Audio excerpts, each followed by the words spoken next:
Yo, what is going on? Viewers of the tube, Tyler here, Chico Crypto, coming to you guys live. How's everybody doing today? Introduce every one of yourselves. Let's start with Arjan. Hello, guys, everyone. My name is Arjan Eikelenboom. I'm representing Credits here today. Many loyal followers of Credits know me from the pre-ICO promotional tours and all the other things that I did with Credits. I'm with Credits now for 2 years. Member of the team, making sure that we do the utterly best that we can do to build the best blockchain on the planet. Awesome. All right, let's go to Matic now. Hi everybody, I'm Sandeep from Matic team. I'm one of the co-founders and COO at Matic Network. Yeah, I mean it's great to be presenting in front of the amazing Chico Crypto community. Very happy to be here. Awesome. We're excited to have you here as well, Sandeep. Quarkchain, now, could you introduce yourself? Thanks, Tyler. So everyone, my name is Answering. I'm the CMO, also one of the founding members for Quarkchain. I have been with Quarkchain since the day one. So Quarkchain has been actually be over 1 year. Yeah, so during the past 1 year, we have done a lot of things. The most exciting thing is our mainnet is finally online. So talking about Quarkchain, it's a sharding project. Actually, it's the first project to achieve state sharding. Now people are talking about sharding a lot of places. Also, so we are a group of engineers came from Google and Facebook. So that's why our headquarters is in Silicon Valley. But now we have office in Shanghai, Beijing, and also Seoul. Oh, wow. Yeah, so yeah, it's my pleasure to be here and talking about the project and some thoughts about blockchain. Happy to have you here.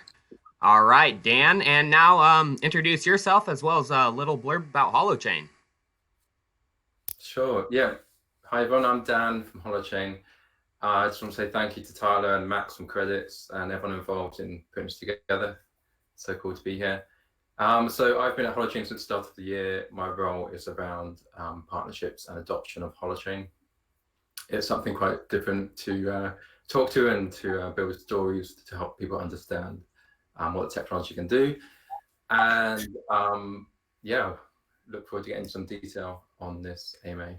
I'm really looking forward to getting deep into each of your projects. So let's just get right down into it, you guys. So we're going to start out with the first question. It's on the screen right now for the viewers at home. How do you evaluate the current state of the blockchain industry development? And what are the challenges in each of your business approaches? We're going to start out with you, Arjan. Okie dokie.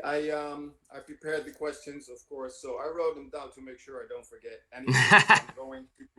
Usually I'm on stage and I do my presentation, but in this case, I just want to make sure that I don't forget anything. So I wrote everything down. I'm going to read it from there and present it to you guys. So yeah, today digital technologies are dominant all over the world. And the ability to manage the data in real time is the key advantage to be such kind of technologies adopted. Yep. Data management in real-time mode has an impact on the progress of adoption of blockchain technology as well. So blockchain brings a real value in the approaches of working with data, fundamentally improving business, healthcare, shopping, education, learning, entertainment, and connection with the social world. So the introduction of technology for the masses occurs stepwise due to a number of fundamental reasons embedded in the psychology of people, which can be divided into 5 specific groups: the innovators, the pioneers, the early masses, the later masses, and then the followers. Yep. So coverage of all 5 groups of people is determined by the factors of communication, time, and social systems. Now, blockchain is on its early stage of adoption, despite the fact that it becomes more demanded technology year by year. So most people who have heard of blockchain are associated with cryptocurrency, but the concept of crypto and blockchain are not the same. The application of blockchain is far more spacious than application of cryptocurrency. So the credit team believes that blockchain is an extraordinary technology that can radically change the way people interact with each other thanks to the new trusted business and social models. But of course, as any new blockchain should prove a lot before it can be adopted by the masses. So despite of the fact that blockchain technology can disrupt a lot of industries, there's an extensive list of obstacles that should be overcome. Yes. Among them are government vision, conservative thinking of industry leaders, laws, global reputation, and bureaucracy.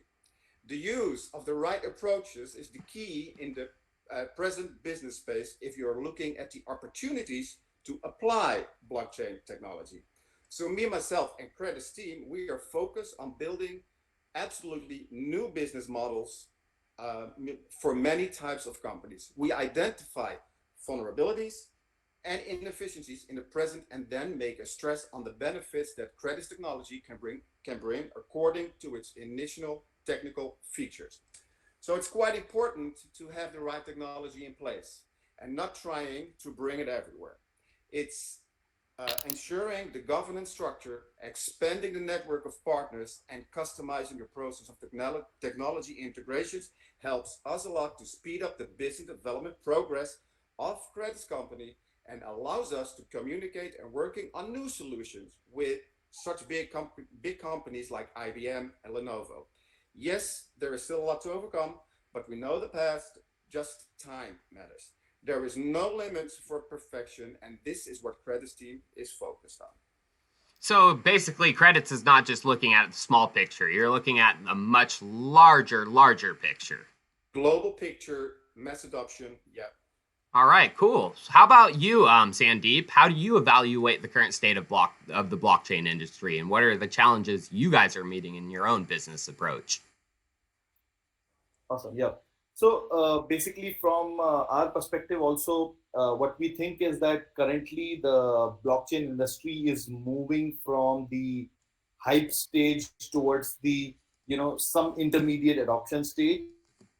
So I think that in the last whole year, where everybody knows that the markets were down and there was an overall slump in the crypto industry. I mean, the good projects throughout the 2018 were building their products, and many of them are coming live with their mainnets. Like as Anthony also said that they came out with a mainnet. Similarly, many of the projects have launched their mainnet.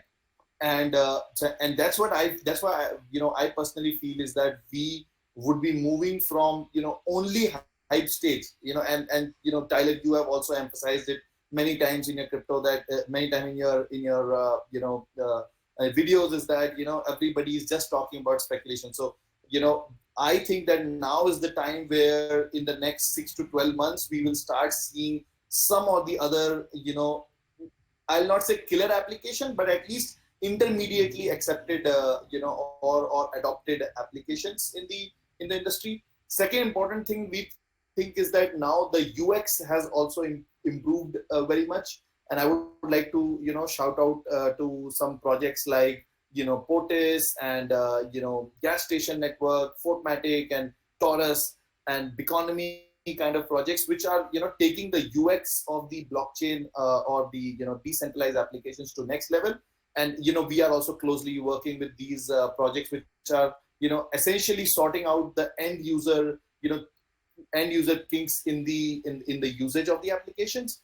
And I am very, very optimistic now that some of the other applications will break out in the space, especially like I can talk from the Matic's perspective. So we have like a huge surge of applications which are building on Matic today. And I can very confidently say that in terms of the number of applications building on a particular platform, Matic Network would already be amongst the top 10. Like, there are others like big ones like Ethereum, EOS, Tron, Binance Chain and Cosmos, maybe Ontology. But apart from that, you don't see too many platforms which have large number of applications building.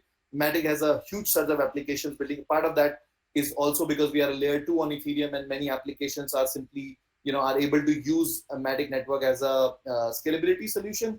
And we are already seeing a large number of real world applications. So I have, we have applications like Spring Roll and Stack City, which are actually doing some real, world application or real world application of blockchains into it. So I'm very positive about this, current state of, industry. I think we are at an inflection point, and within 6 to 12 months, we'll start seeing some actual results, unlike the last, 1.5, 2 years, which of course takes the time to reach at a, certain maturity stage.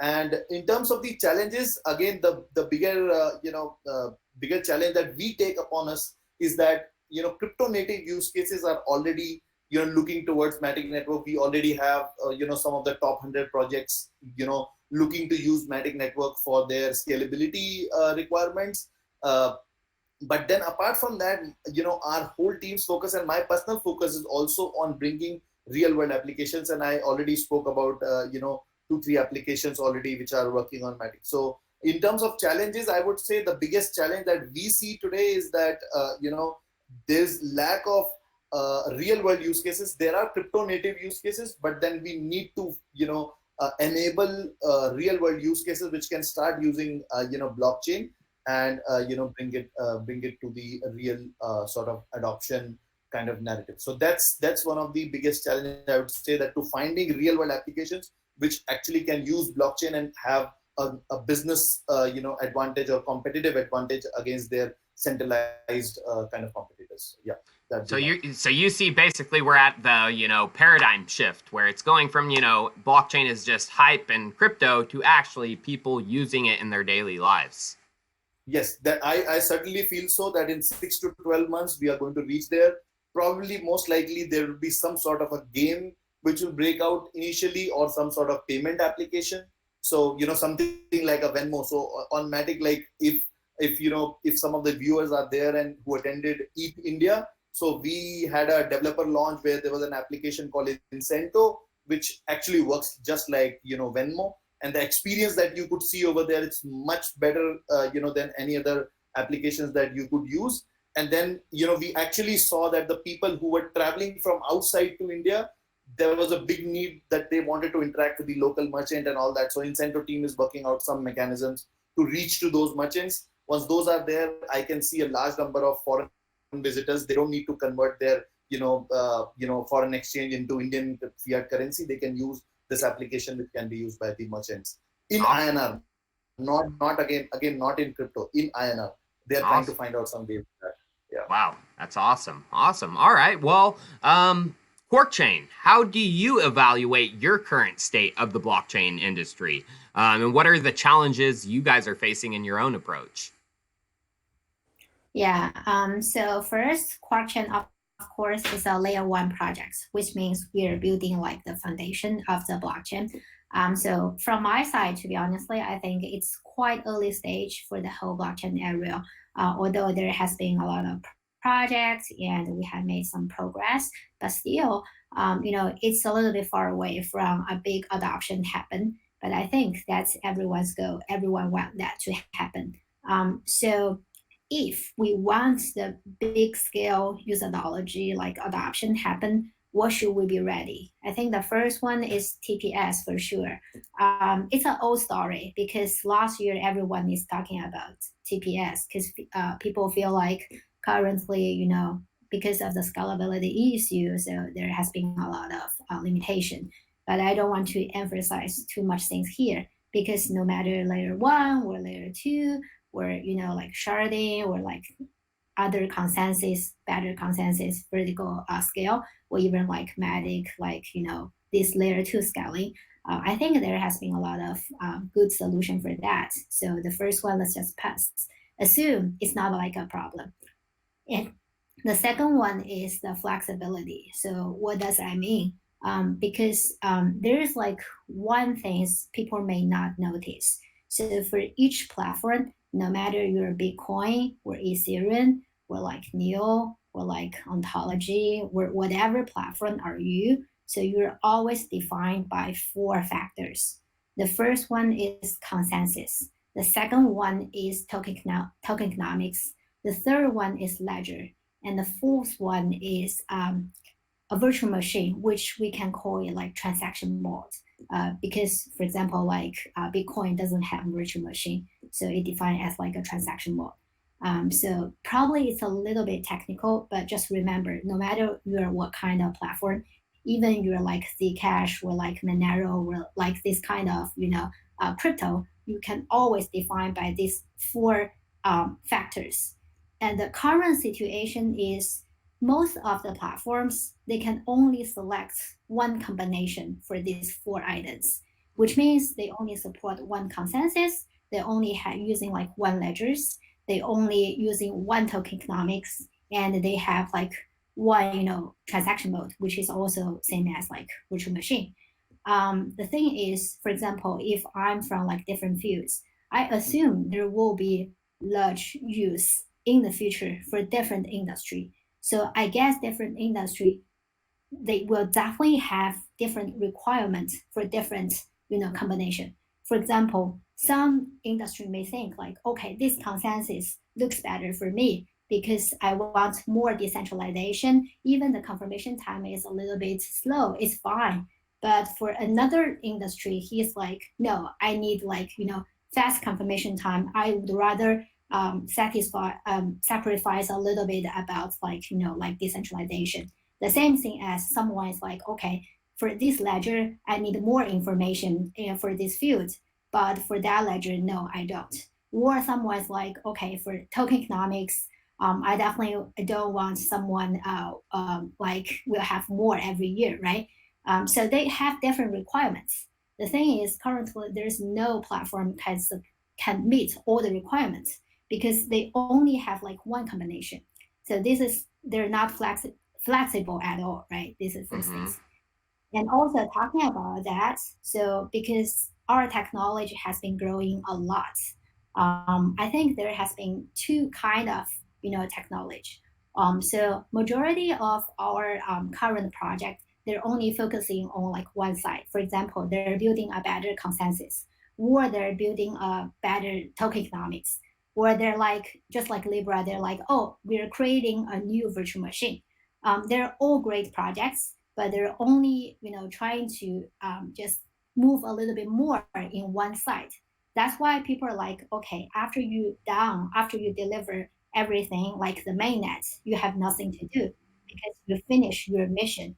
And when that one got left behind, which means they're like newer technology came out, they cannot catch up that easily. So just like Ethereum trying to improve from POW to POS, they have to do a lot of effort because those are all the things be written in the infrastructure, and the things written in the infrastructure is really hard to change. Yeah, it's not like, oh, let's just change it that easily. Actually, it takes a lot of effort. So from our perspective, we really want to have a very flexible infra. This kind of flexible infra, it can no matter just support like all the industry needs. How we did that is because we're sharding. Sharding means you can just easily think about there is a lot of chain.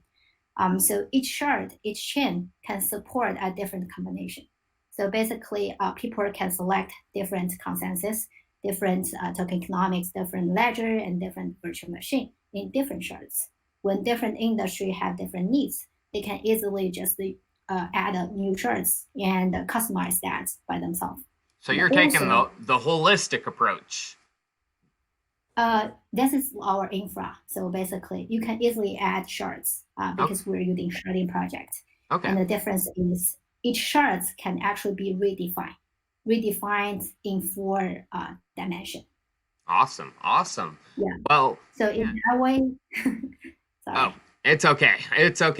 We're gonna move on. Actually, to Dan. Dan, got a question for you regarding your project. So how do you evaluate the current state of blockchain industry with your own project, and what are the challenges you guys are facing? Sure. Thanks, Tyler. So, yeah, really interesting to hear the view so far. Agree with many of the things said. I think blockchain is really in an experimentation or experimental stage at the moment. Each of these technologies and how we're manipulating them and seeing what they're good at, and how they can be improved. We're kind of pushing the boundaries, seeing what's possible, what opportunities are opened up. But there's still that missing link with what are the real world problems, and what do these technologies enable for those problems. So it's great. It's a healthy process, and I think any new technology goes through this period. And out of it, we will start to kind of find that marrying of what those needs are in the world and how the technology can fulfill them. And Sandeep gave those great examples of some projects finding those real world use cases as well. So that's starting to happen. So Holochain is quite different. We're talking about the kind of the platform approach at the moment. Holochain isn't a platform. It's an open source framework for building software. So what it's enabling you to do is to build software applications that run in a distributed manner. But it doesn't actually have tokenomics. It doesn't have a token or a currency. It doesn't have global consensus or consensus mechanism.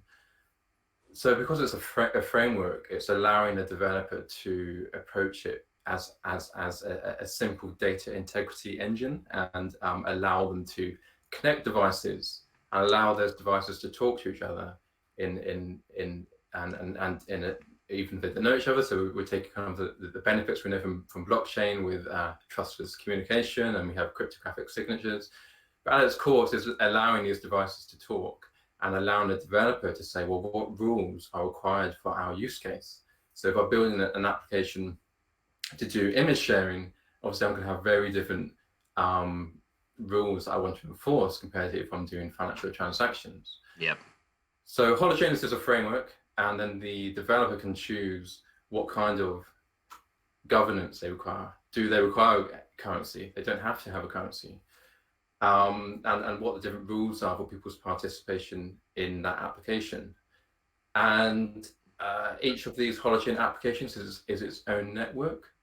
So the 5 of us here today could be using the Holochain application right now, just the 5 of us. Equally, I could leave this group now and continue to use an application just on my device. I could then later join to another application or to a wider set of users on that application over the internet. So it builds this network of networks through these applications built on the framework. And this is why we call Holochain a pattern, because it's a way of creating software that allows this interconnectivity between applications, or between networks, or you could say between communities. So it's quite a different approach, and probably I might be the odd one out in this talking about Holochain today, because it's different to the platform. I know what Anthony was just talking about, taking the best bits from different projects, which is obviously a middle way between a platform and a framework. So yeah, the challenges we're facing, because blockchain and the industry is in its experimentational phase at the moment, and we're starting to find out what these real world use cases are. I think us, as any project, we know some really strong benefits of Holochain, and the challenge now is the storytelling to say, okay, we can spot these needs in the world, and we can see a better way of doing things. We can see new business models which aren't extractive and requiring corporations to hold all our data and profit from our data. And we can see how Holochain in particular, because it's an agent-centric approach, and it allows each person to have not only sovereignty over their application and their use and their participation, but it also gives them sovereignty over their data. So if the 5 of us today were using Holochain to talk to each other now, each of our devices would be storing our data put into this application, and that data would be secure to you. And if someone else wants to see your data, they need permission, and you need to grant permission.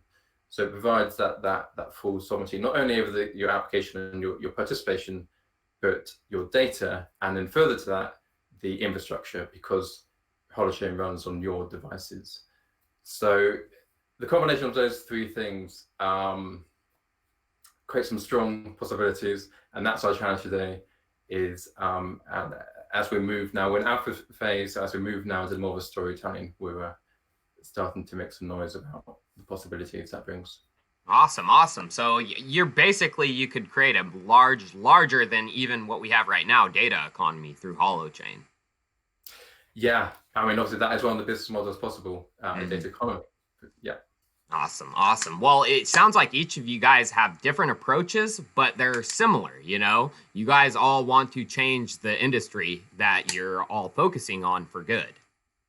So my next question for you guys is regarding basically what do you guys got to do to overcome and reach the maturity stage for blockchain technology?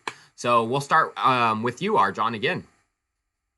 The maturity stage. Yeah, I read that as also adoption of blockchain technology by companies. And I think the biggest issue in there is that a lot of, in general, companies and regulators do not understand what blockchain exactly is, what it can offer. And so what I think that needs to happen is education. We ourselves need to understand from the developer's point of view, but also me in the middle as being on the financial side and branding side and marketing side, translate this technology into easy to understand English or a language, whatever you want, and educate regulators, educate the decision makers, and offer them the solutions that they need. I think that, in short, is what the community, well, what the world needs in order to reach the maturity state of blockchain technologies. Awesome, awesome. So education and actual good documentation to show people exactly what's going on. That's key. That's absolutely number one. Yeah. Awesome, awesome. How about you, Dan? We'll switch over to you. Yeah, I think there's a few things. One is integration with existing technology. So at the moment, if you look at kind of decision making that's happening around projects choosing software, that they have a technology stack and they're talking about existing technologies. And blockchain is kind of the odd one in the corner at the moment. And I think for this maturity to happen, the word blockchain itself probably needs to be used less. We need to get to that point where we're just talking about these technologies and they're valid technologies in their own right, and therefore they can be part of the same conversation as talking about, hey, we're having an Oracle database, or and having that conversation. So I think that's a big thing, and that's going to happen over time. Another part is reducing the friction for users, because at the moment, as we all know, blockchain is pretty high friction. Yes. The user interfaces and just I mean, I've got a tech background, but understanding some of the technology, or how do I use that type of wallet, and all these things is just a huge hurdle. I agree 100% with that. Yeah. So that has got to change. Again, we're in the experimentation stage, so we're finding out how to do these things. Yep. And the final one, as we were saying before, is really identifying how the technology solves real world problems, because blockchain has to earn the right to be in those conversations. We can't just expect we're saying, hey, we've got a blockchain that does these 10 things, therefore you should use it and use those 10 things.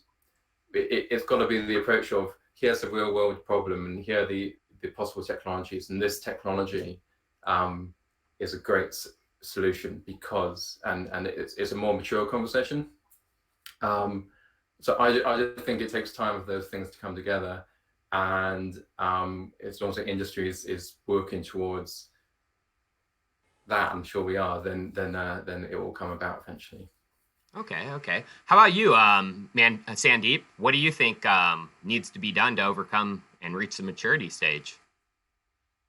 Yeah. So I mean, I would slightly digress from this and then come back to it. So I think that for this industry to prosper, so this is my personal, very less research theory, but the theory is that, so the overall internet revolution was was driven by the innovation from the companies, like, for example, bringing new use cases. For example, you want you do shopping offline, you can do shopping online. You whatever, like you play games, outside, you can play game on computers and this and that. So there were a lot of use cases, like you make friends, offline in the real world. Now you can make friends and have your own world on the online platform. So overall, what I'm trying to say is that all of this, innovation came from the companies, and new markets were created, and then people onboarded and got onto those markets. For this, blockchain based market, what I believe personally is that this revolution or this industry will be driven from by the users. Most of the use cases that we see are available on the internet are already there, have been explored. But now I think this revolution or this industry will be pushed by when users start demanding for it. So where users say that, hey, I want to be on a Facebook where my the opinions can't be controlled, or I am not shown the search results which Google or some other some company wants to show to me, right? For example, and maybe I don't want to add, I don't want to be a fodder for the ad companies, advertisement companies, and all that. So I think that it will be driven from the users. So because blockchain, although currently technically a less or an inferior solution in terms of their scale and everything, user experience and all that, but then they provide a fundamental tenet to the end user. So the revolution will be driven by the end users. Now, how do you enable end users? Which is like which brings me back to the specific answer to the question.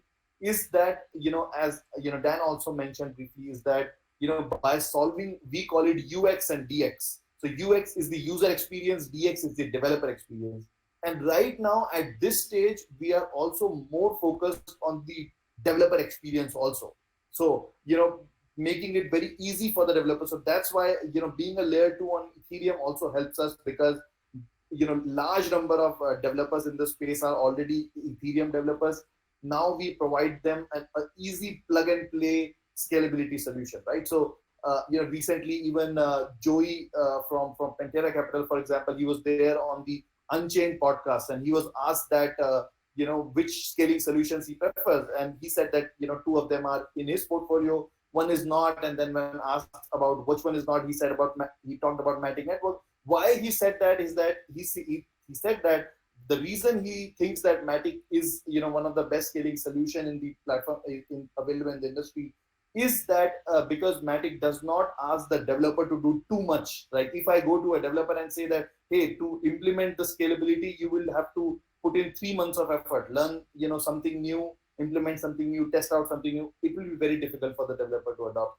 So with Matic, it's a very easy scalability, plug and play kind of scalability play for the developers most of the time. So that is that part. And then the user experience, I also briefly mentioned that in terms of having their wallets, as Dan was also saying that even today we all are fairly technical people, but if you have to send like $500 to some address, even now like we check 2-3 times that the address is correct and everything is fine. So that user experience is still like pretty in the nascent stage. So solving the user experience and then gas costs kind of things are also a part of user experience, I feel. So solving those gas cost kind of things using meta transactions and all that is also very important. And once the user experience and developer experience is impeccable, I think the industry will move to a more matured stage. Yeah. And I bet, with a good DX, the developers, because they have a good experience on their end, they will build a good user experience on the user end. Yeah, sort of. Yes, if you give a good developer experience, then only I mean, people right now, everybody, the skeptics would say that there is no mass adopted application in the blockchain space and all that. But if you really go to the Google App Store, you will see that there are millions, like almost I think million application on Google Store or maybe more, and out of them only like 1 out of 1,000 or 1 out of 10,000 application really makes it big, right? In blockchain space, the developer experience is so bad that we don't have the first 10,000 applications, right?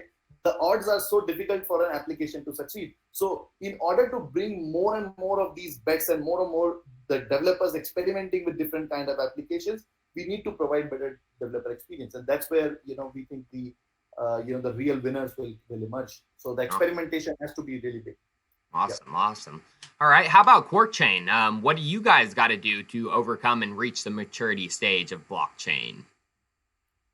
So I actually agree with all the previous ones. So when you talk about like the policy, definitely it's like a big issue. So that's why people are, concerned about using blockchain. We have been talking to a lot of companies; they all have the same concern. And also, I agree that a better user experience, no matter for the customers who use that, or for the developer who are trying to develop based on your platform, it's really important. But except for that, and to be honestly, a lot of people ask me like, why do you guys trying to incubate some, the app or like applications which will become like a killer the app or something? So I don't think that's something a platform can do. Basically, a platforms. So you need to focus on, providing like all the infrastructure, a better infrastructure for the applications for the users. But actually, a killer the app or a killer application, the key point is how you attract the traffic. If you can doing a killer the app, you can certainly develop a killer app. So there's no very big difference about that because it's all about like the traffic. So I guess the first killer the apps will came out not just by no face.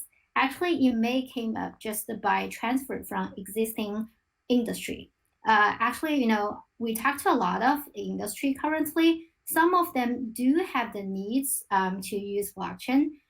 So the reason there still has some concern where they only want to have like a small try. The first one is definitely like policy issue, and the second one is they don't think the current infra is good enough to meet their problems. Like I mentioned before, so current platform they all require them to stick to their combination. They have to use what platform already provided. It's really hard for them to customize what they really need. But so currently we're helping some enterprise to doing their own enterprise solution, so they can select their consensus tokenomics virtual machine or something. So by this way, they would like to try to see what's going on and whether their imagination about blockchain can really solve their issue. I think it's only like the first step. But if that can really matters, I think there will be, probably like more mature like application, and they will put like more effort into that. Oh, wow. So you think basically, we're going to have these like test applications first, and then eventually we'll transfer into the mainstream applications. Yeah, and also I don't want to call it application because sometimes themselves is like what we think about like a public chain. Okay. Yeah. Because for the app, they cannot determine their own tokenomics, they cannot have their own ecosystem. But as like a public chain, they can. Yeah, so that's why a public chain can be built on top of Quarkchain. Oh wow, awesome, awesome.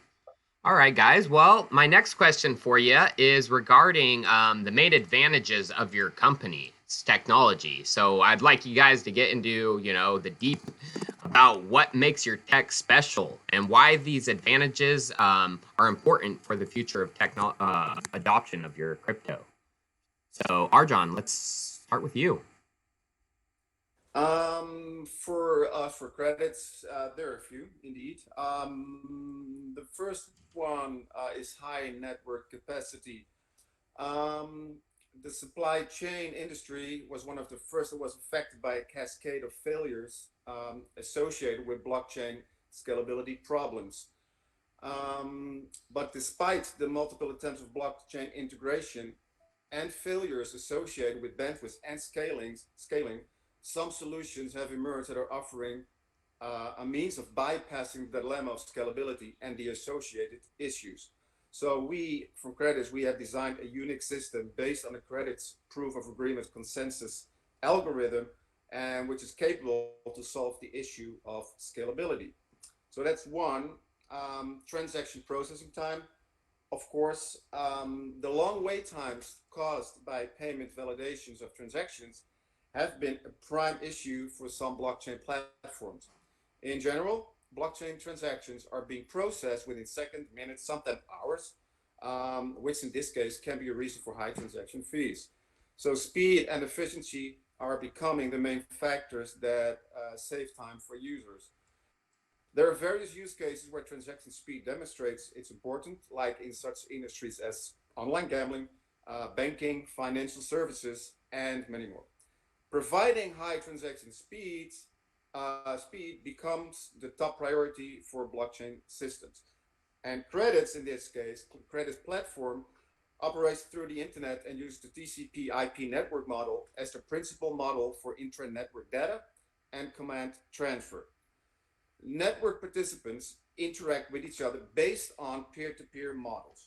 All the data transfers over the network are performed by means of the UDP transport layer protocol of the network model and high performance NoSQL system, which is the storage concept employed for key value data storage.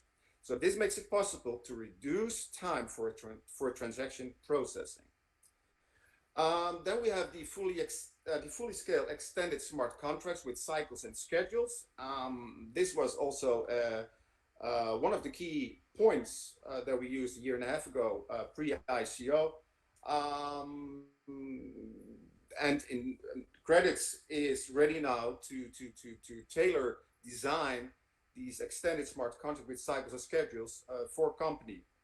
In short, nowadays, smart contracts are considered to be the most utilized application of blockchain technology. A smart contract acts as an agreement which consists of computer code and runs on the blockchain technology based on the conditions that were specified by the creator.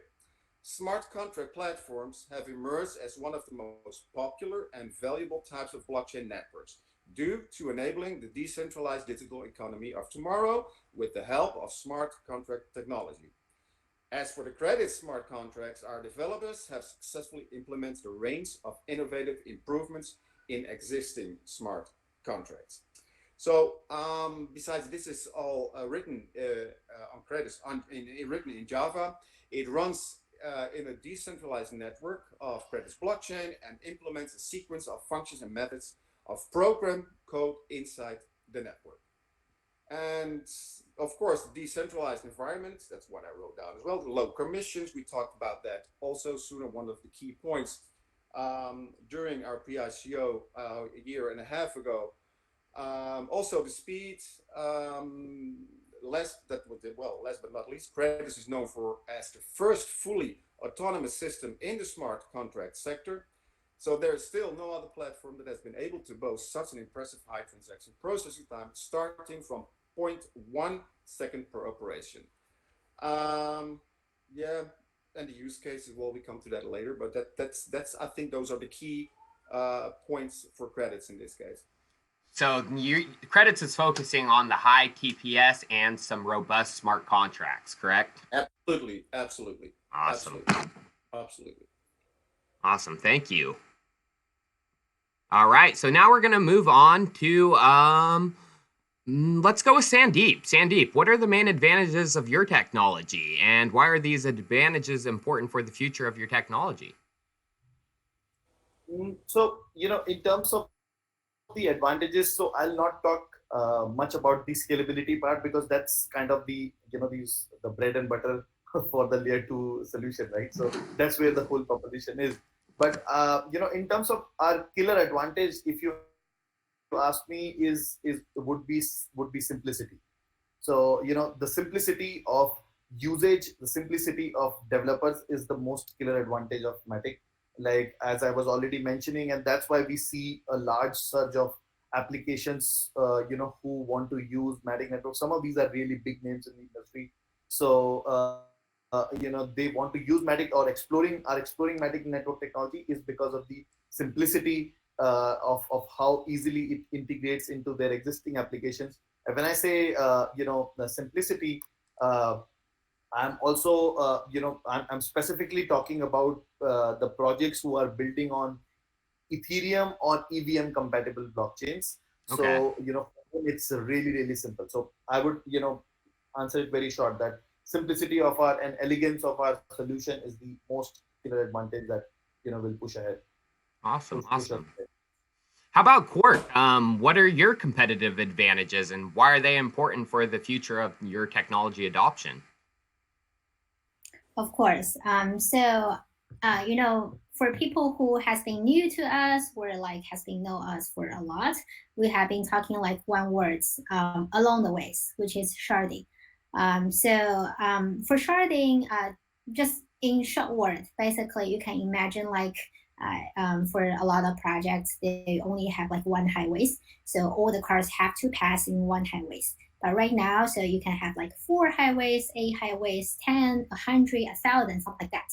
And along the ways, because there has been a lot of highways, so a lot of cars can pass that simultaneously. So that's a simple word for sharding. But sharding is not only about TPS. So sure, so it's like a very good solution for TPS.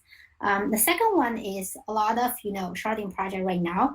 They can only build the same highways, which means all the highway has to be exactly the same, using same consensus, using same virtual machines, something like that. But our highways can be really different, which means like for the first highways, you would like to have some flowers. In the second highways, you're like, oh, I would like to add some trees, something like that. So in a more technical way is you can customize your consensus virtual machine, your tokenomics and ledger. So the good things, like I mentioned before, the first one is flexibility.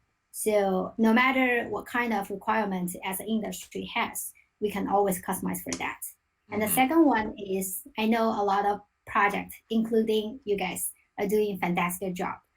So either having like, better consensus or like a good tokenomics or like, even some better virtual machine, some language, like language for the developers. I think they're all good like things. So no matter what is that, if it's really good, we can easily adapt to our new shards and easily adapt to the new development. So the fourth one is this is really a good way to avoid, splits or hard fork. As we all know, like BCH, hard fork into ABC or SV because they have different opinion about. I'm not talking about like policy or something. Only talking about like technology. One thing like they want to add smart contract, but one thing like let's just stick to the P2P transactions. So in this way, there's splits.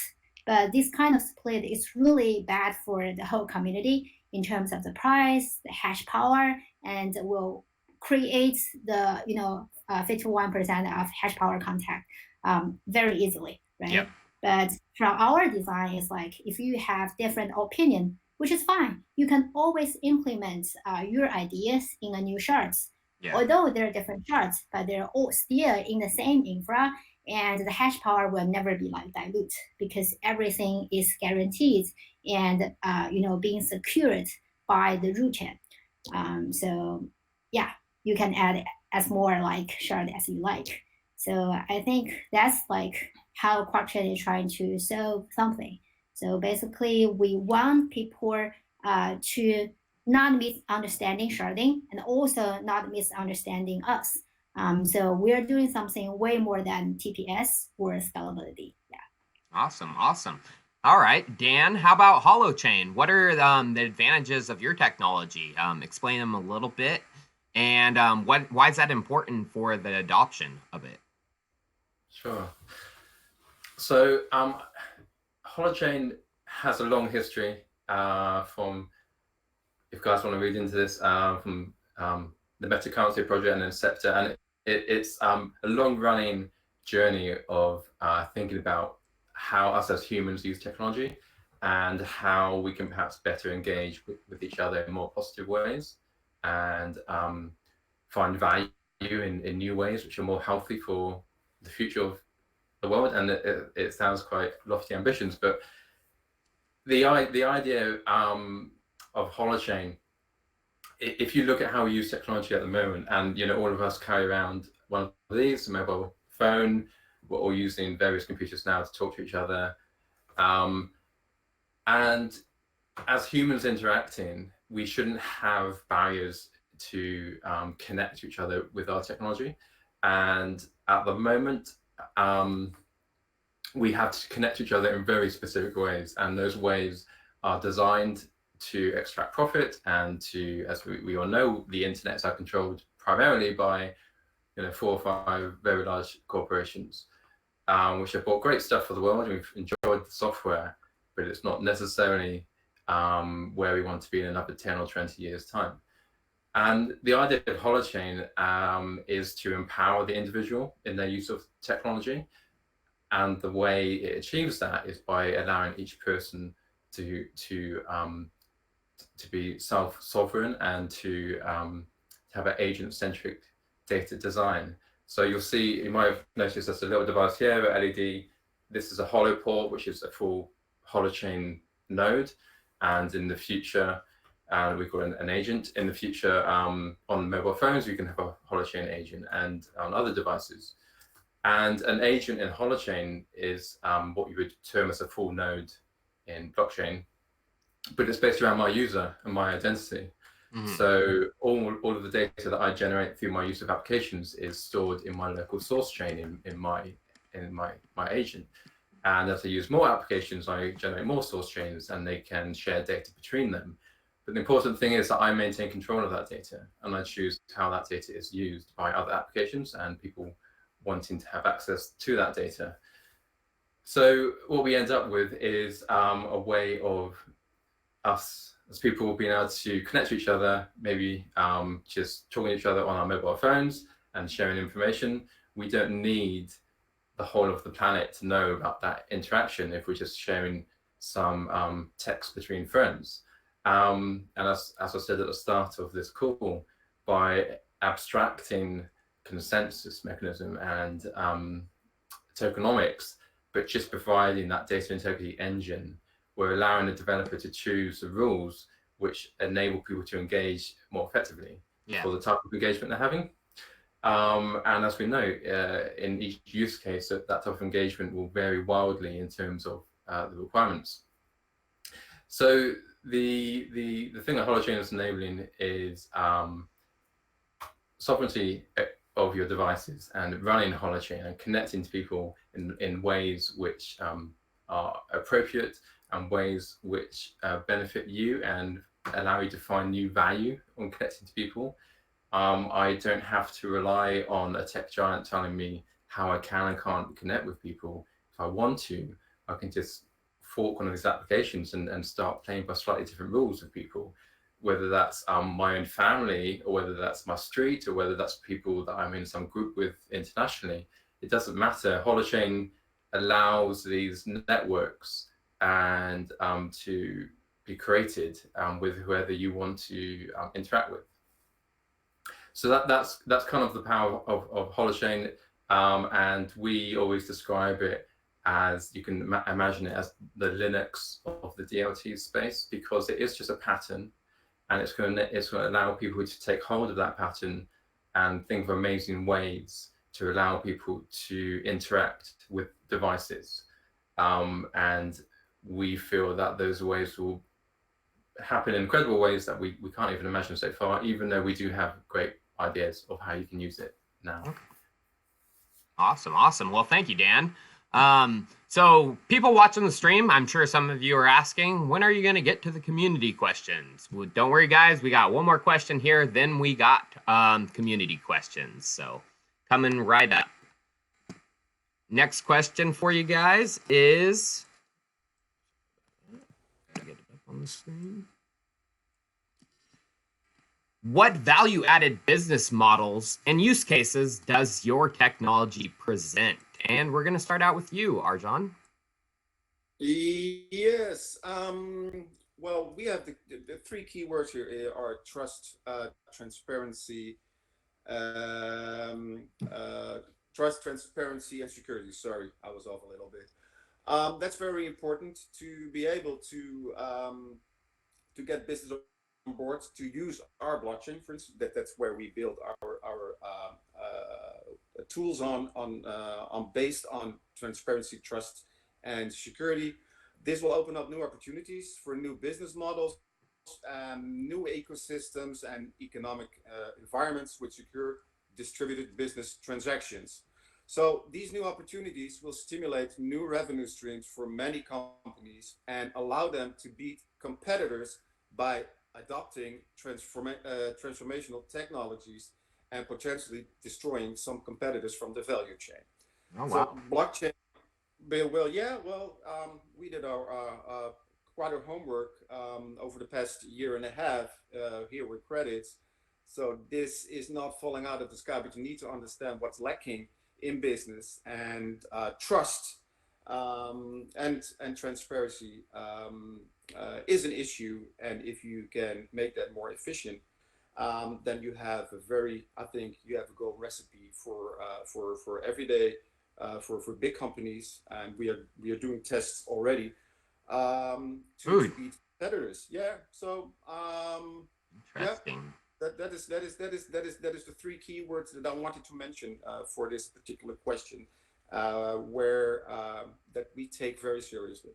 All right. Well, there were some community members asking if Credits was working with enterprises and businesses testing the technology. So I think you just answered us, Arjan.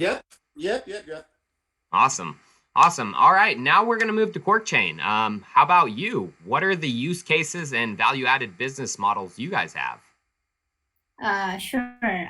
So most of the layer 2, the platforms, they work with layer 2, they work with the apps for sure. But for us, like I mentioned before, so except for working with this too, we can also work with public chain. Because of this possibility, then it actually make the imagination much bigger. So currently, for example, we're working with, helping some enterprise to building their own chain on top of us. Because, a lot of, enterprise, the thing is, they don't want to do a simple DApps, because a DApp cannot determine their own token economics. They cannot have building their own ecosystem. This is kind of too small for them. A lot of enterprise, they want to, no, it's not only enterprise. The reason people want to do a public chain is because they can control their token economics. They can do their own ecosystem. But thing is, majority of the people, they don't have the ability to build the infras, to solve the scalability issue, to solve the storage issue. Now, currently, so we told them, you don't need to solve, the scalability and also the storage, this kind of, fundamental issue, because we all solve them for you. What you need to do is only focusing on your business, but you can enjoy the benefits as like a public chain. You can, because you're doing a native token, so which means like you determine your token economics. You can even have your, ecosystem, like you're the app to pay gas fee using your token instead of using our token. And also you can say like, okay, so I want to have my own ecosystem. I want to work with someone else, something like that. So you have the whole freedom. And the plus, building on top of us, you enjoy, the security. If when the ecosystem getting bigger and bigger, which means like, think about this way. So on top of the Quarkchain, so there has been a lot of different public chains. Some of the public chain, they may have, 10 shards because they have a lot of users. Some of public chain, they only have like 1 or 2 shards because they're at the beginning, they only have, small users. So they can have their own business because we helping provide all the service. They can also interact with each other because we provide cross-chain, just like cross-shard solution. And actually, people do comparison between us and Cosmos and Polkadot. It's really similar because, like Polkadot, so they have like a hub, and using hub, so you can easily generate your chain, and you can select your consensus among like 3 of them, and you can have like your token economics, something like that. And they provide the cross chain between this chain using their hub. And their hub also, provide them for the security level. So for us, the same thing. Like we have root chain, and so you can easily just join as a shards. And the thing is, you're not only one shards because for them it's like one chain. So if you're saying like, okay, I have a really big like user base, you can have 10 shards, you can have 11 shards, 100 shards, something like that. But as a group, then it's all controlled by you. And also we provide, the cross shards between the different group, and they're all protected by the root chain in the security level. Okay. So yeah, so sharding is actually, in this way, a little bit really like what they're doing. But we have our own ways to helping the business to make their life easier. Yeah, so they don't need to worry about all the fundamental things again. Okay. How about Dan? For Holochain, what are the value-added business models and use cases you see for your technology? Yeah,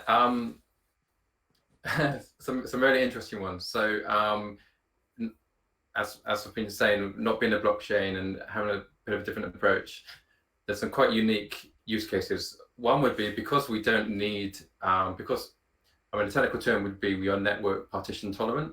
So we don't have to be part of a specific network to function, or we don't have to be part of connected to internet for miners or nodes to consensus. That's not part of the design.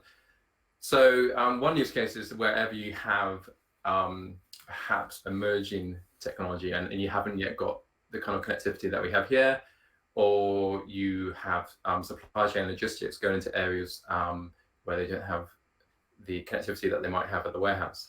So say for example that I am a delivery driver and I'm turning up to deliver a shipment, and I have maybe like a Bluetooth on my phone, and I connect with someone's phone and we sign a transaction with each other using Holochain. I can then, once I'm back in some community with internet, that can then propagate to the network and be validated by the rules by some other random peers.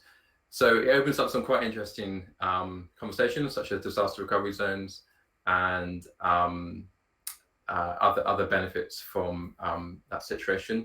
Just as an example, about 50% of the entire global logistics industry is run by small enterprises of 10 people or less.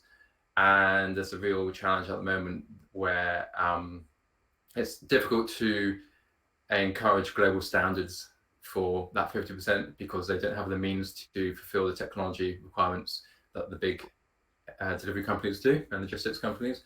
So technology like Holochain, because it's very lightweight, it can run on Raspberry Pi or something smaller perhaps in the future, and it's got that network partition tolerance, kind of opens up some quite interesting opportunities there. Another great benefit is, like I've been talking about, the personal sovereignty. There's a growing movement and a growing discussion happening in the tech world. There's a huge move in the EU at the moment under Horizons 2020 for smart citizenship and personal data sovereignty and privacy. We saw GDPR come in, and the next steps of that are going to be even further. Yep. Again, Holochain is just a great match for the conversations which are happening right now. So there's a third one is because we don't have the TPS problem, because transactions happen as for me as a user. So each Holochain user is a full node. So if I'm interacting with 100 people and I have 1,000 transactions, my device just needs to handle those 1,000 transactions. Yeah. So that we can almost scale infinitely, not infinitely, and it's not completely linear, because there is an element of some of our peers needing to hold small bits of data, hashes to validate that I've played by the rules, and checking on me according to the application rules. But that opens up some interesting opportunities as well. Awesome, Dan. How about Matic? How does Matic, what is the value-added business models for Matic and the use cases that you see adding the most value in the future? Okay, so at Matic we try to try to do things a bit differently. So, to answer this question, rather than talking about, some of the futuristic use cases, I would, let's say, go and speak about some of the use cases that are being developed today, right? And I mean, as Anthony and Arjan and Dan, spoke about. So, of course, Holochain, Quarkchain are like really big projects, and they're working on a lot of futuristic ideas. But in terms of Matic Network, since I already said that we support and we help existing applications also in scaling, in terms of scaling, is that, so for example, first application would be, let's say, Spring Roll. So Spring Roll is actually building a LinkedIn on blockchain. So lying on resumes and unverified and unsubstantiated claims on resumes are a very big thing, right? So the Spring Roll having a LinkedIn on blockchain is trying to solve that problem, where they're trying to bring all of these companies where they can issue their experience certificates, the colleges where they can issue their degrees, and the students, I mean the individual can actually get all of their recommendation, or whatever you can do on LinkedIn today, you can do it on Spring Roll, and having by having blockchain based verified sort of, or immutable records on that. So that is one application. And then let's say the second application, when we are talking about the value added services, right? So second application would be, let's say, something like Stack City in China. So they are building so they are a already big internet service provider, and they are building an ad platform, for example, right? Wow. So they want to enable free Wi-Fi services to people, so they can connect to Wi-Fi. They simply need to see an ad, and then using that ad, they get to have an internet connection for, let's say, 15 minutes or half an hour for 1 GB and all that, right? So that again is one real world use case. Similarly, large enterprises in India, we spoke about, like Arjan was talking about enterprises. So we are also speaking and discussing with many enterprise solution providers also. So I'll give you two examples over there. So one would be let's say TradeLink. So TradeLink is also an application which is building on Matic, and what they are building is that they're building an EDI, enterprise data interchange kind of service on blockchain. So what happens today is that if you have to integrate two ERPs, let's say for example two enterprise systems, what happens is that you need to have point-to-point connections with them. So both the enterprise teams will create a RFP, then teams will come, they'll develop their own part of the system, using RPC connections or whatever IP tools they are using from some big software providers, and then that connection happens, then testing and all that. What they are building is that they are building this kind of plug-in systems for these ERPs or enterprise systems, and then connecting them to a one central hub on blockchain, where you have, let's say, all the data that is being interchanged, it is in some form getting, I will not say stored, some part of the data is getting stored, and then maybe in decentralized storage, but the data is going here, and then everybody simply needs to connect to this central hub, not to each other, right? So the moment you have something like that, imagine if you are an enterprise today, if you need to connect to something like Walmart, they have to connect to tens of thousands of their vendors and suppliers and all that, having enterprise integrations and all that. Imagine with this kind of solution, Walmart just need to implement this solution, then everything is like simply configurable on UI. So that is one more example. Similarly, a prepaid card provider in India. So Indian RBI, the Reserve Bank of India, which is like the federal bank of US, for example, the counterparty to that. So for example, in India, so they put very specific regulations on the wallet provider, that they need to audit their wallet balances, because they are not allowed to leverage end users money, right? So they need to show that whatever amount user have in balance, I mean in the wallets, they need to have the same amount in the bank account. So every week, every 10 days, these wallet providers have to show their data to the RBI. Now some of these specifically one of them, who have a volume of around I would say $6 million every day, they are trying to build a prepaid card where the user balances and the transactions will be stored on the blockchain, on of course Matic blockchain, right? So the moment they do that, they are trying to promote, because the question is that what value added business model it will provide. So the value added business model here would be that this company is going to say that, hey, we are constantly audited. If you are RBI, you don't need to ask us. This is the ledger on the blockchain. Our bank accounts, simply match our accounts, right? So those kind of business model which are happening today, right, on Matic Network. That's what I give some examples on. And they can be like countless numbers. As I already told you, there are multiple applications we're building. I can talk all day long about that. Yeah. Awesome. So the use cases are happening. A lot of them for you guys are happening right now. Right now, yes. Awesome. That's the main thing. Yeah. Awesome. All right. Well, now we're going to move on to the community questions. So we have some pre-questions picked out that were pre-selected through the Twitter post on a Google Doc. So this may be your question if you're watching the stream right now. So the first one's going to actually be for credits. And I'm pulling that up right now. And this one is, when credits massive marketing, what plans do you have to attract new audience after the public swap?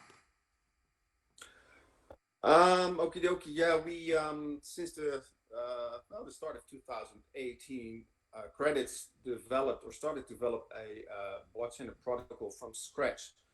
So that has been our main focus. Now we are at the pre-final stage of this development. The credits protocol has become mature. The infrastructure of the company, the products that is growing. So in stark contrast of the majority of the infrastructure projects that have failed their clients, credits is working and is a profitable business already with a wide range of products for use in business and at various levels. So the company currently offers the following products. That's the network node, the blockchain explorer, the web wallet, the decentralized exchange, browser wallet extension, and a mobile wallet. So, and there are already about 20 products based on our blockchain, including the apps, wallets, etc. Further, the number of the products will only grow as we are planning to start marketing campaign as soon as we'll finish the full migration of the ERC20 tokens to the credits protocol. Our target audience is quite wide and includes business, developers, node holders, users of dApps, traders, and media coverage will play an important role in the subject of attracting new audiences. So the company offers a broad range of services to its clients, and all of these services are firmly based on the professionalism of its employees. The discussion of the legal condition for the implementation of blockchain technology and close interaction with states and administrative authorities is the first step Credit takes when considering the provision of its services. So the company's team of specialists has in-depth understanding of the technology and different business sectors with a high level of expertise based on many years of experience in large global companies from various niches. So the higher management of the company are all former employees of Lenovo, Sberbank, and other large corporations, where they have worked on the development of unique business models for a variety of industries. Credits is conducting active sales of its business solutions with more than 2,000 companies involved in negotiation for the implementation of models based on the credits technology. Active participation in the media and global business events, along with numerous meetups at the local level, will allow the company to become a widely recognized name in a business. Full support of the client in the processes of technology integration and the involvement of integrated companies delivering company products in various regions along with wide coverage of local markets has allowed credits to facilitate operations for a number of companies. About 40 integrated companies are currently selling the company solutions around the world. And the list includes such names as USET, Webcom Systems, Itiora, CBE, Canopus Infosystems, Mixbytes, and many others. Awesome, awesome. So it sounds like you guys do have a lot of stuff going on under the hood, and we're going to be hearing a lot more about it. You can expect a lot in the next few weeks to months. Awesome, awesome. All right, my next question for you, Arjan, is After the public swap, how many transactions and how much rewards for node holders do you guys expect? Exactly. That's another one that I want to make sure that I have the right numbers here. Let me go here. So the average today the common amount of transactions on the credits network per month exceeds the 100,000.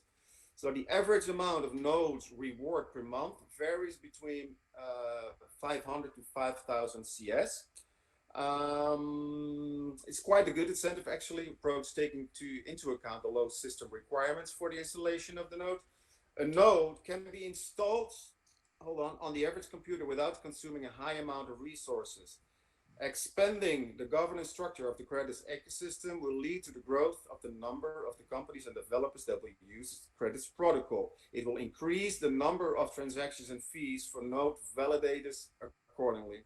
It will also create a good motivational system for everyone. Right now, the credits network is supported by 50 nodes approximately, which are the team and partners nodes. So this week, we have announced the beginning of a partial token swap in order to provide the community with an opportunity to swap the required amount of tokens to stake a node.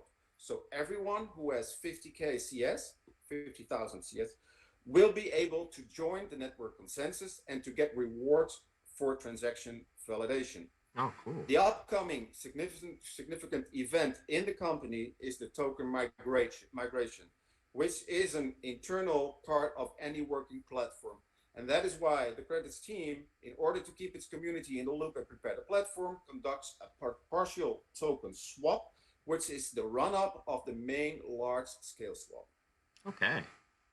All right. Well, thank you so much, Arjan. And actually, Max, he hit me with one more community question for you. We were supposed to only do 2, but it looks like credits is getting 3. And this one came out of left field. He said, why are there a lot of associations of credits with a scam project? Oh Lord, you know what? It always happens with if you have a lot of potential. When they see a lot of potential, they start to throw mud at you. And I think that's where we have been from the start. One of our unique selling points when we started a year and a half ago, pre-ICO with our communication, was indeed 1 million transactions per second. Well, we haven't reached that yet, but we can say that our average transaction speed is 50,000 transactions per second in average. And again, it's not a million, and people throwing mud at us because we haven't reached that million. But you know what? This is a solid result that no one from the project in the space can have ever reached before. We are planning to make a public test of the network capacity and speed as soon as the protocol will go to the public completely. And everyone who has a desire to join will be able to take part. So that will prove everything that was claimed by the team. So if people and maybe some decision makers or CEOs from other blockchain companies claiming things that are not true and what make people think that this is a scam, well, we have proven otherwise already, and we will keep on doing so from now on and in the near future. So we also have a few patents. We have an extensive list of unique development that are going to be patented actually. I have 3 written down here. So one is the group collaborative decision making by Decentralized network nodes. This one was filed September last year. I have the application number, but I will not mention that. Then the other one is the method and system for transaction processing in decentralized network by network nodes in collaborative decision making, September 27th last year filed. Wow.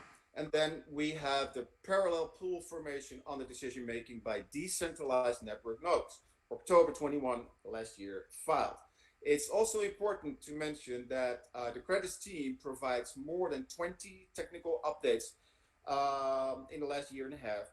The release of the mainnet, the release of an extensive line of products like the Credits Blockchain Explorer, the mobile and desktop wallets, more than 15 apps on the network, comments of DEX development. We're 100% in our approach to development with full source code visible on GitHub. And we are mentioned in the top 50 most active crypto projects on GitHub, according to CryptoMiso. So, and in business, yeah, we have more than 200 business partners, like Lenovo and IBM. We have more than 30 software companies that has chosen credits as a technological solution, and more than 100 programmers worldwide have picked out credits as a valuable protocol for development. The community, we have about 150,000 supporters, and they don't support us for nothing. I mean, we have them on Telegram, Twitter, Medium, monthly community update reports in order to keep the community updated and involved. I think people can make their own conclusion based on all these statements about a scam is a joke, and we don't take that seriously anymore. We just prove that we have the best platform. And again, I said it last year, July last year. I think it was when I was in Moscow at the office. Our future is bright. Credit's future is bright. We're going to be number one. Mark my words. Awesome to hear. So you guys are going to be walking the walk, not listening to the people talk. Yes. Hey, awesome. Keep an eye on. Awesome. All right. So now we're going to move on to Holochain. So Holochain, my question for you is, how do you guys solve the problem of scalability and speed? Sure. So I think probably touched on this a little bit so far. So scalability of Holochain is based around each Holochain agency is a full node and responsible for its transactions and its interactions with the applications that that agent is running. So if you have 2,000 users of an application, they are all responsible for their interactions in that application. If you add another 1,000, you don't have to think, oh gosh, how are we going to scale another 1,000 users? Because you're looking at another 1,000 full nodes effectively in blockchain terms. I think we're going to mention Holo in a moment, but that's where Holo comes in if a user doesn't actually have Holochain installed, and we'll talk about that in a moment. But in terms of speed, it comes down completely to the requirements for your use case, for your application. If you are just doing something like sharing images or like a instant chat, you don't need too much kind of checking from 20 other people that, hey, are they playing by the rules? And actually in the typical kind of application, if you want to say finality in the blockchain term, it would be a couple of seconds, because you create data which is saved instantly to your local data source, and if it's another counterparty, it's saved to their data source, and you both sign it, and then there's a few nodes or agents randomly selected to validate that you played the rules and you used the right rules for that application. If you're doing a financial transaction, you not only may want to have more checking of that transaction, you might also want to build in a buffer if it's a very large transaction, which is something we're doing in Holo. So we don't actually, it's a different conversation, I suppose, with Holochain when you talk about TPS and you talk about the speed. It's specific to your application, and if you had faster hardware, things would run faster. If you're talking about the enterprise implementation of Holochain, that's what I was going to ask. Does it have to do with your device as well? Yeah, well, that's it. Because at the end of the day, this is just software. The software applications running on devices and doing some checking of rules.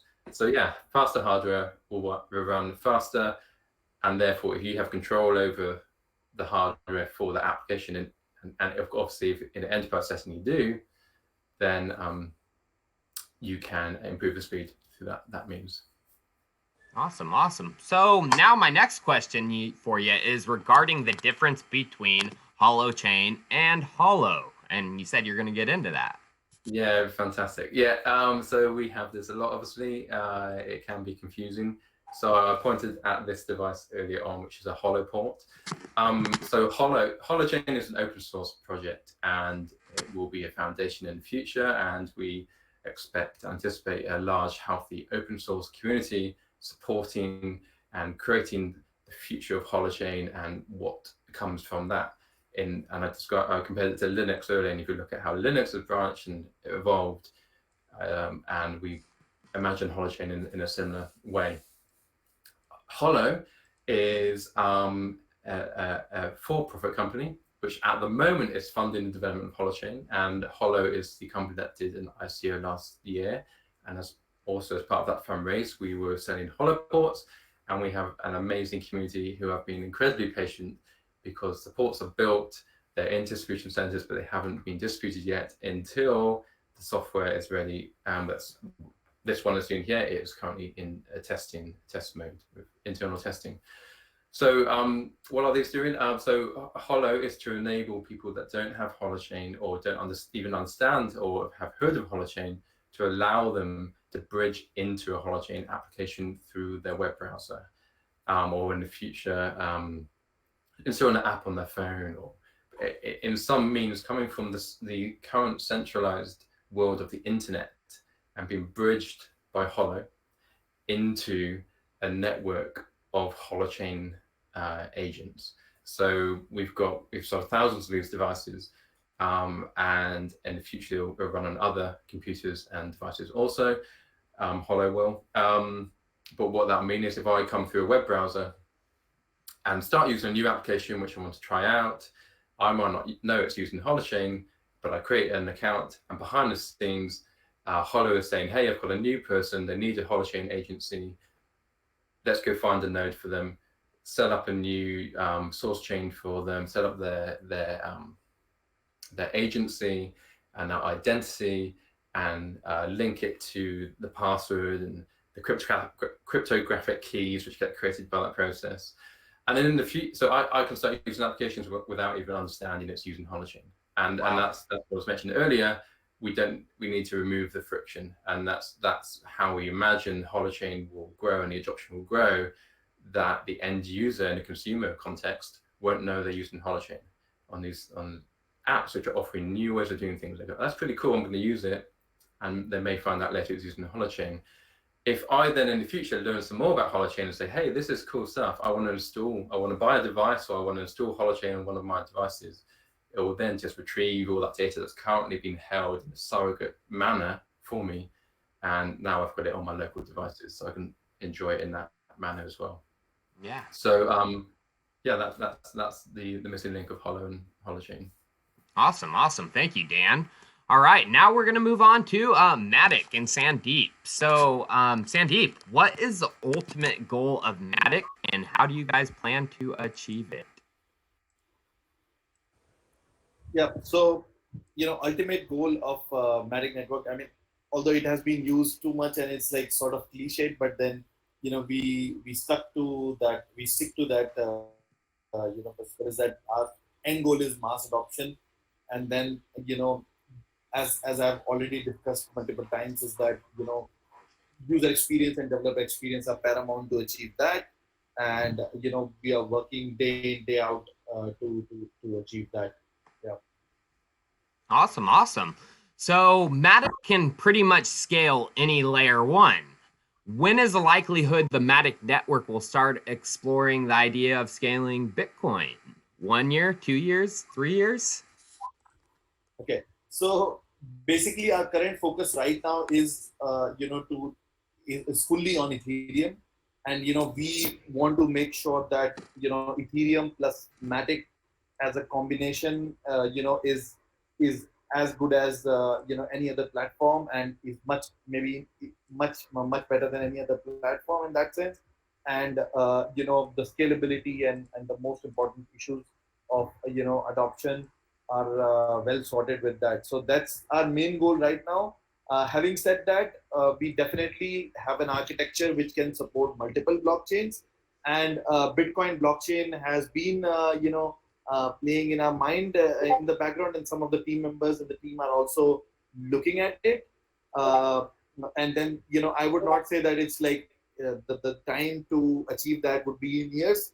We have some, some tricks up our sleeve that may come out rather soon, but it would be right now not right to comment on any timelines, but Oh, it Chico Crypto channel.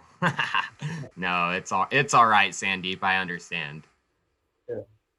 All right, so now we're gonna move on to Quarkchain. So, except for scalability, what are the other features of Quarkchain?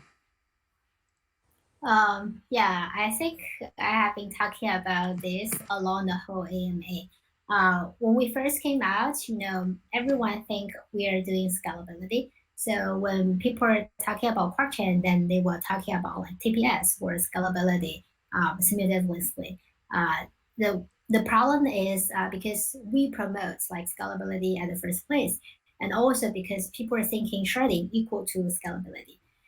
But after today's AMA, I hope people really knows like except for scalability. So we're also very flexible. So which can because each shard can easily support different consensus, different ledger, different tokenomics, or different virtual machine. So people can easily customize their needs by using different shards.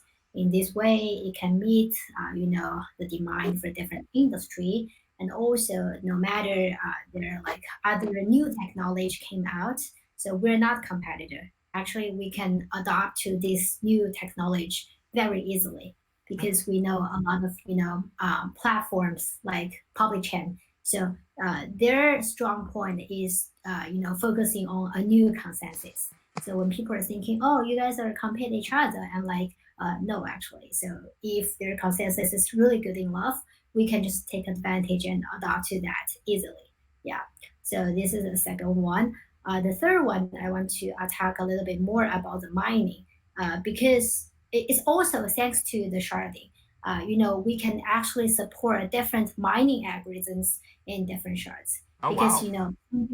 some people really like the Ethereum mining algorithm using like Ethereum mining machine. Some people like Bitcoin mining machine, and the Dash, the Nero, they're all like different, mining algorithms. So it's different mining machine, and it will belong to the different mining group because people stick to some small like group for different mining algorithm. So some people prefer this one, while some people prefer that one.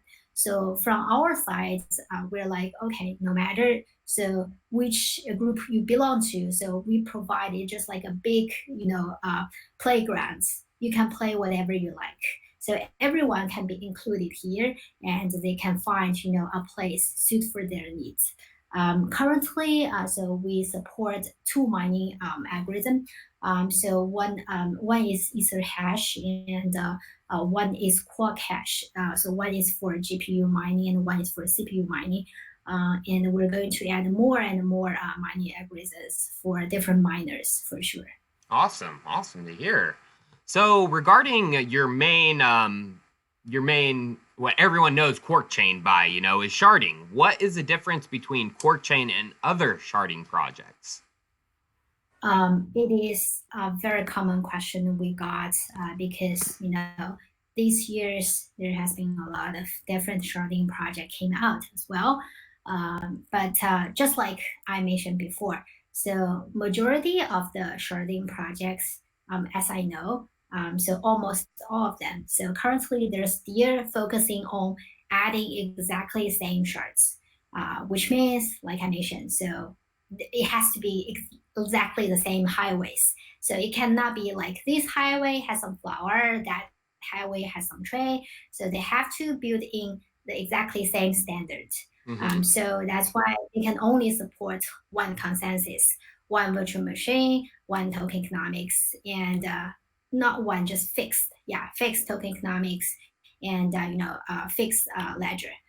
So the thing is, if some industry or like customers really like this combination, which is good, but when people have different requirements, so they're not flexible enough.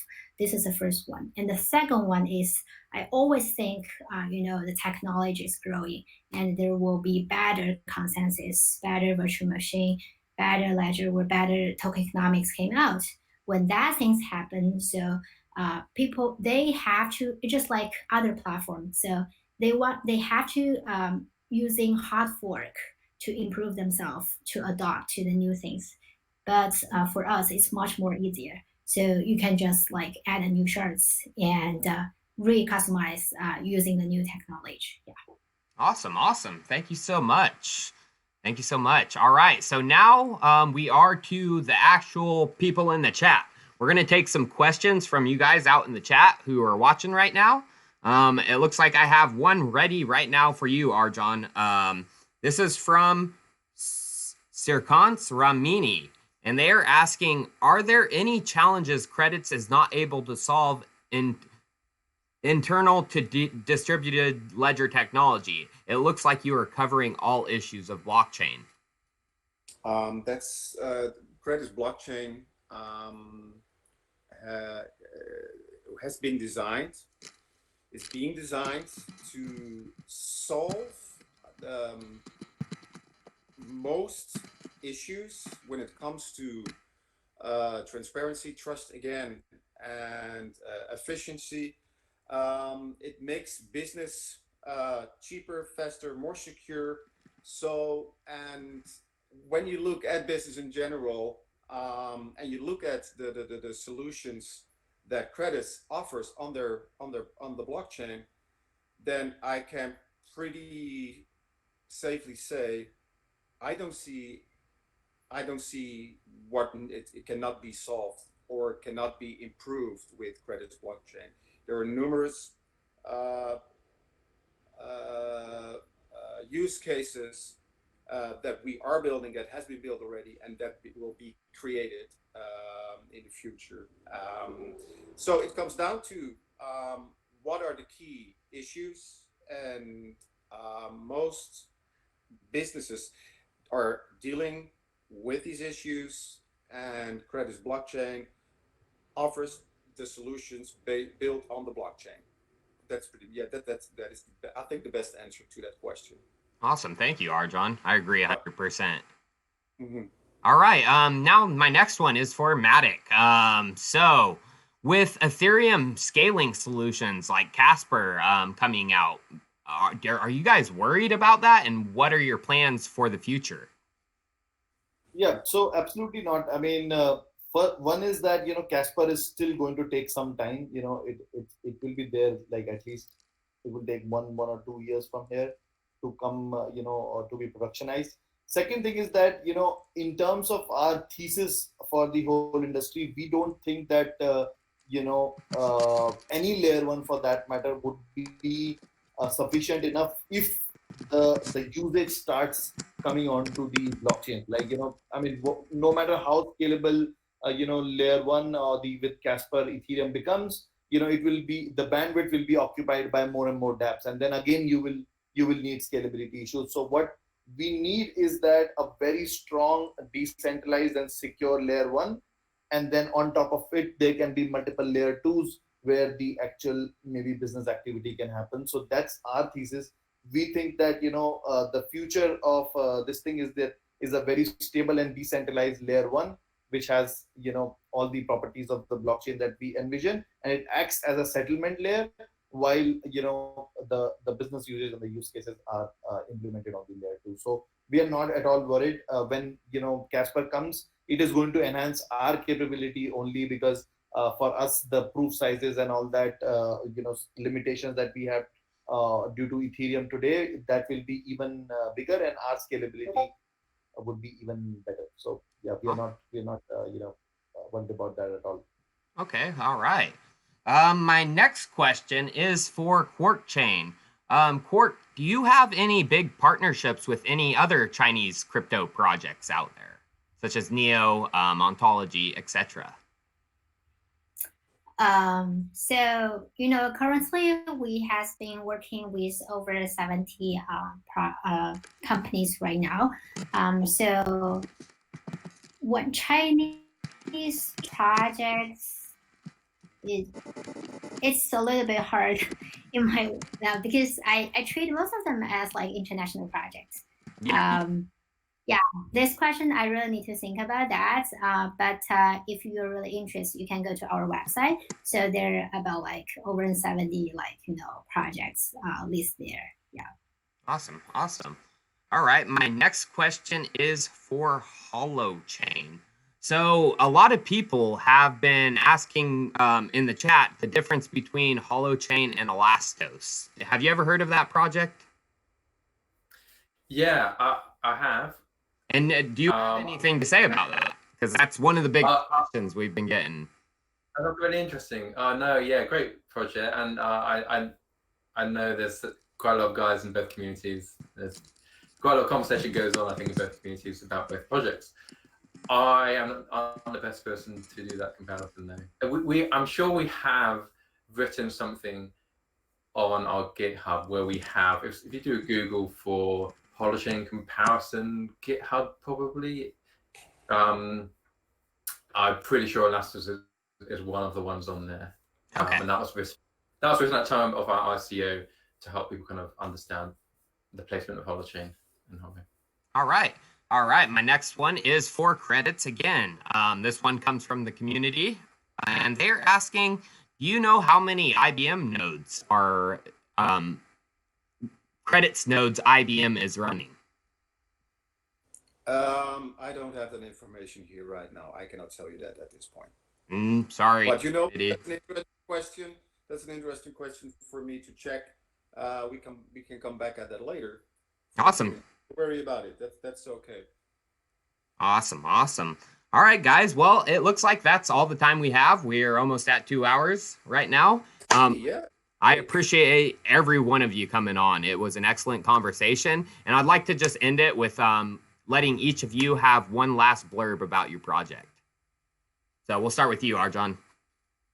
Excuse me, I didn't hear that quite well. What was the thing? We're just going to end it off with just a quick little blurb about your project, a goodbye from each of you. Okay, well, stay in touch. There's a lot going to happen in the next few weeks. As I said before, we are finalizing the platform, the use cases, test cases that are going to be announced. So I would say just stay tuned. Awesome. How about you, Sandeep? Yeah, so from my side, first of all, thanks a lot, Tyler, for inviting, us here. And, everybody knows that Chico Crypto channel is a very, very honest and very strong kind of channel, very strong opinions and all that. So, last time we were at the facing, on the other side of the things, but, it's very good that we got a chance to speak to your community and clarify a few things from our side. And yes. It was also, so it was also very good to be, talking to the communities, in front of like big projects like, Holochain and Quarkchain and credits. So, when we were just getting started at that time, Holochain and Quarkchain, they are very big projects and we have looked up to them. And then, overall, it was a very good experience with this AMA. So I'm thankful for being here. And for the communities, I would say that we do quite a lot of activities. Many people say that, Matic is like probably the most active projects these days. So, please subscribe to our, Twitter @Matic Network, and on Telegram also our official channel is @Matic Network. Please, do visit our community and, keep getting the updates about Matic Network. Yeah. Awesome. How about you, Arturine, for Quarkchain? First, I totally agree with Sandeep. So thank you, Tyler, for your time. So definitely it's the longest like AMA I had ever had, but it's like great talk because it gives us a chance to tell people so what Quarkchain is doing and what we're trying to do, and also to learn more about Matic, Holochain, and credits. So definitely it's like a good chance. And second one is, to be honestly, so this year it has been quite boom for Bitcoin, but for other coin, so it's not that good, to be honestly. But I do want people to give more patience to the projects, especially the project who are still trying to deliver real things, trying to improve, the whole blockchain area. Not only just for here and don't do anything or just to, you know, trying to get like prize or something. I think all the projects here, it has the same goal. So I do want to say like, give us like more time, and we really want to deliver something, and we're working on something. Yeah. Awesome, awesome. Thank you. And Dan, your last words for the Chico community as well as everyone watching at home. Yeah, just want to mirror some of those thoughts. Thank you for organizing. Thank you so much, everyone here. It's been a pleasure to be part of it and to learn about each project. And everyone watching, thank you. And a big shout out to the Holochain community and Holo community. Have an amazing community. If anyone wants to get involved and understand more concepts of Holochain and developer resources and see those discussions, we have a new forum at forum.holochain.org. I do just want to mention one thing, which I'll be awake tonight if I don't mention it. When I was describing Holo, I failed to say it's actually building a hosting economy. So if people have devices and they participate as Holo hosts, they get paid by the applications. So imagine at the moment people are paying AWS to host their applications, they'd instead be paying Holo to host their Holochain applications. I just wanted to make sure that was there. Make sure that gets in there. Yeah, there we go. But yeah, thank you. Awesome. Thank you all, everybody. I learned so much from each different perspective. We have base layers. We have a project that isn't basically even a blockchain here. And then we have layer 2 solutions. So, I mean, this was a well-rounded talk, and I appreciate every single one of you. So, Great. Thank you for having us. Cheers, guys. Thank you very much. Thank you again. Guys. Have a good one. Bye-bye.